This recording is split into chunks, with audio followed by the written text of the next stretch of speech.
Hello दोस्तों, नमस्कार। आप सभी का स्वागत है आपके अपने YouTube channel current affairs magic. और आज हम बात करने वाले हैं 12 अगस्त के करंट अफेयर्स की। और हमारा पहला क्वेश्चन है कि श्रीलंका के पीएम के रूप में किसने शपथ ग्रहण की है। तो यह की है महिंद्रा राजपक्षे ने। और जो महिंद्रा राजपक्षे हैं ये चौथी बार श्रीलंका के पीएम बन गए हैं। और जो इनको शपथ दिलाई है ये राष्ट्रपति गोतबया राजपक्षे, जो इन्हीं के छोटे भाई हैं। और ये कारनामा उनकी पार्टी की 5 अगस्त 2020 को संसदीय चुनाव में शानदार जीत हासिल करने के बाद हुआ है। और महिंद्रा राजपक्षे को जो 9वीं संसद के लिए उनके छोटे भाई और राष्ट्रपति गोतबया राजपक्षे के ने पद की शपथ ऐतिहासिक बौद्ध मंदिर केलानिया में राजमहाविहार उत्तरी कोलंबो उपनगर में दिलवाई है। श्रीलंका पीपुल्स पार्टी SLPP के 74 वर्षीय नेता को श्रीलंका का पीएम नियुक्त किया गया है। इससे पहले 2004 में महिंद्रा राजपक्षे पहली बार प्रधानमंत्री चुने गए थे और 2018 और 2019 में फिर से संक्षिप्त अवधि के लिए नियुक्त किए गए।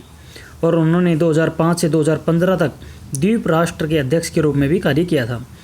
जो श्रीलंका की राजधानी है वो श्री जयवर्धनेपुराकोटे है और यहाँ की मुद्रा है श्रीलंकाई रुपया। हमारा अगला क्वेश्चन है कि एयर सुविधा पोर्टल किसने विकसित किया है। तो जो एयर सुविधा पोर्टल है ये दिल्ली इंटरनेशनल एयरपोर्ट लिमिटेड यानी डेल ने विकसित किया है। और इसके साथ में जिनका सहयोग रहा वो राज्य सरकारें थी। नागरिक उड्डयन मंत्रालय था, स्वास्थ्य और परिवार कल्याण मंत्रालय था और विदेश मंत्रालय। इन सभी ने भी इसके अंदर अपना योगदान दिया है। और यह जो पोर्टल है ये भारत बाध्य अंतर्राष्ट्रीय आगमनकर्ताओं के लिए है, जो उन्हें अनिवार्य सब घोषणा पत्र भरने में सक्षम बनाता है। और साथ ही योग्य यात्री अनिवार्य संसाधन संगरोध प्रक्रिया में छूट के लिए ऑनलाइन आवेदन भी कर सकते हैं यहाँ पर।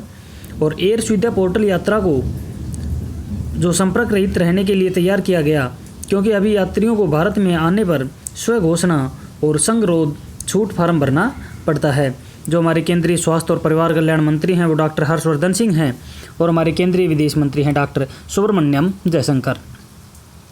हमारा अगला क्वेश्चन है कि मानव हाथी टकराव पर राष्ट्रीय पोर्टल सुरक्षा का शुभारंभ किसने किया है। तो यह किया हमारे केंद्रीय पर्यावरण मंत्री प्रकाश जावड़ेकर ने। और ये मानव हाथी टकराव पर एक राष्ट्रीय पोर्टल सुरक्षा, पोर्टल का नाम है सुरक्षा, इसको लॉन्च किया गया है। और इस पोर्टल का उद्देश्य जो है वो वास्तविक समय पर जानकारी के संग्रह और सही समय पर मानव हाथी टकरावों के निपटान का प्रबंधन भी यहाँ पर किया जाएगा। और साथ में यह जो पोर्टल है ये डेटा संग्रह प्रोटोकॉल, डेटा ट्रांसमिशन पाइपलाइन और डेटा विजुअलाइजेशन टूल सेट करने में भी मदद करेगा। और यह जो पोर्टल है ये विश्व हाथी दिवस के अंतर्राष्ट्रीय वार्षिक कार्यक्रम के दौरान लॉन्च किया गया है। जो हाथी दिवस है वो 12 अगस्त को मनाया जाता है। हाथी परियोजना को साल 1992 में पर्यावरण और वन मंत्रालय के द्वारा शुरू किया गया था। और एशियाई हाथियों को प्रकृति के संरक्षण के लिए अंतर्राष्ट्रीय संघ है IUCN रेड लिस्ट में लुप्तप्राय के रूप में सूचीबद्ध किया गया है। और ये मुख्य रूप से है क्योंकि भारत को छोड़कर अधिकांश एशियाई देशों में निवास और शिकार के नुकसान के कारण हाथियों की आबादी कम होती जा रही है। और वर्तमान में 50 से 60 हज़ार एशियाई हाथी हैं, इनमें से 60% भारत में हैं। IUCN का हेडक्वार्टर ग्रंथी स्विट्जरलैंड में है। इसके CEO ग्रेटेल इगुलेर हैं और इसके संस्थापक हैं जूलियन हैक्सले। और इसकी स्थापना हुई थी 5 अक्टूबर 1948 को। हमारा अगला क्वेश्चन है कि सरकार ने आत्मनिर्भर भारत को बढ़ावा देने के लिए कितने रक्षा वस्तुओं के आयाम पर प्रतिबंध लगाया है। तो रक्षा मंत्रालय के द्वारा यहाँ पर 100 से अधिक यानी 101 रक्षा वस्तुओं के ऊपर आयात के लिए निर्धारित समय सीमा के बाद उनके आगे आयात पर प्रतिबंध लगा दिया है। और प्रधानमंत्री के आत्मनिर्भर भारत आह्वान पर सैन्य मामलों के विभाग ने यानी रक्षा मंत्रालय ने 101 वस्तुओं की एक सूची तैयार की है, जो रक्षा क्षेत्र में आत्मनिर्भरता की दिशा में एक बड़ा कदम है। और साथ ही यह अनुमान है कि अगले 5 से 7 वर्ष के अंदर भारतीय उद्योग के साथ लगभग 4 लाख करोड़ रुपए के अनुबंध होंगे यहाँ पर। और जो इस सूची के बारे में बात करें तो इसमें तोपखाने की जो बंदूकें हैं, असोल्ट राइफलें हैं, कॉर्वेट हैं, सोनार सिस्टम हैं, परिवहन विमान हैं, हल्के लड़ाकू हेलीकॉप्टर हैं और रडार हैं और कई अन्य वस्तुएं जैसे उच्च प्रौद्योगिकी हथियार प्रणाली में यहाँ पर शामिल हैं। इनको भारत खुद ही निर्माण करेगा, इनका बाहर से इनका आयात नहीं किया जाएगा। हमारे रक्षा मंत्री हैं राजनाथ सिंह। हमारा अगला क्वेश्चन है कि हाल ही में ICC एम्पायरों के एलिट पैनल में कौन से भारतीय एम्पायर को शामिल किया गया है। तो ये किया गया है KN अंथापद्मनाभम, इनको शामिल किया गया है। और इनसे जस्ट पहले जो शामिल किए गए थे वो थे नितिन मेनन और जो समदुद्दीन और अनिल चौधरी और वीरेंद्र शर्मा भी इस एलिट पैनल के सदस्य हैं। KN अनंथापद्मनाभम, इनको ICC के अंतर्राष्ट्रीय एम्पायरों के पैनल में शामिल किया गया है।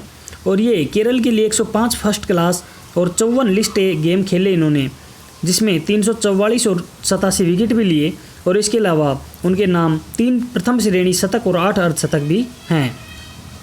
ICC के CEO हैं मनु साहनी। ICC का हेडक्वार्टर दुबई संयुक्त अरब अमीरात में है और इसके अध्यक्ष हैं इमरान ख्वाजा। हमारा अगला क्वेश्चन है कि national infrastructure pipeline online dashboard का उद्घाटन किसने किया है? तो यह किया है हमारे केंद्रीय वित्त और कॉरपोरेट मंत्री निर्मला सीतारमण ने। और इनके द्वारा राष्ट्रीय अवसंरचना पाइपलाइन यानी NIP ऑनलाइन डैशबोर्ड का उद्घाटन किया गया है।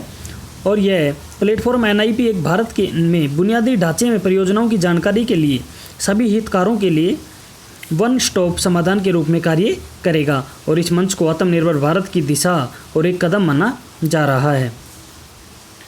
National infrastructure pipeline NIP online dashboard परियोजना की तैयारी में सुधार, निवेश घरेलू और विदेशी दोनों को और बुनियादी ढांचों में आकर्षित करेगा। और भारत निवेश ग्रिड IIG पर होस्ट किया जाएगा। IIG एक ऑनलाइन प्लेटफॉर्म है जो वैश्विक निवेशक समुदाय को देश में उद्यतन और वास्तविक समय के निवेश के अवसरों के बारे में जानकारी यहाँ पर प्रदान करता है। हमारा अगला क्वेश्चन है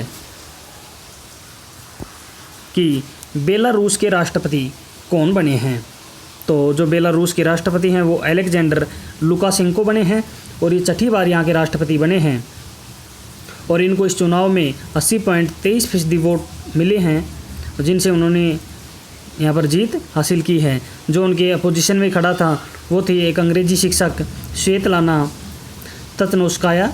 इनको केवल 9.9% वोट ही हासिल हुए हैं। और बेलारूस की राजधानी है मिन्स्क और यहाँ की मुद्रा है बेलारूसी रूबेल। हमारा अगला क्वेश्चन है कि किस राज्य सरकार ने US की IT फर्म बोस्टन ग्रुप के साथ समझौता किया है? तो ये किया है आंध्र प्रदेश सरकार ने। और यहाँ पर बोस्टन समूह ने विशाखापट्टनम में एक IT कंपनी स्थापित करने के लिए आंध्र प्रदेश सरकार के साथ एक समझौता ज्ञापन पर हस्ताक्षर किए हैं। और यह AMU के अंतर्गत राज्य में स्थापित की जाने वाली नई IT कंपनी से IT क्षेत्र में 250 से अधिक नौकरियों के अवसर यहाँ पर पैदा करने की उम्मीद है। यहाँ पर बोस्टन समूह के अध्यक्ष हैं सुब्बू कोट्टा और यहाँ आंध्र प्रदेश के CM है YS जगनमोहन रेड्डी और राज्यपाल विश्वाभूषण हरीश चंद्रन। हमारा अगला क्वेश्चन है कि आत्मनिर्भर मध्य प्रदेश स्वास्थ्य और शिक्षा शीर्षक पर वेबिनार का उद्घाटन किसके द्वारा किया गया है? तो यह किया गया है हमारे केंद्रीय शिक्षा मंत्री रमेश पोखरियाल निशंक के द्वारा। और यह आयोजित किया गया है नई दिल्ली में। और आत्मनिर्भर मध्य प्रदेश स्वास्थ्य और शिक्षा, यह इसका वेबिनार का शीर्षक था। और इस वेबिनार को आत्मनिर्भर भारत कार्यक्रम के अंतर्गत मध्य प्रदेश के लिए देश भर में विषय विशेषज्ञों के साथ शिक्षा और स्वास्थ्य जैसे विषयों पर चर्चा करने के लिए यहाँ पर आयोजित किया गया था।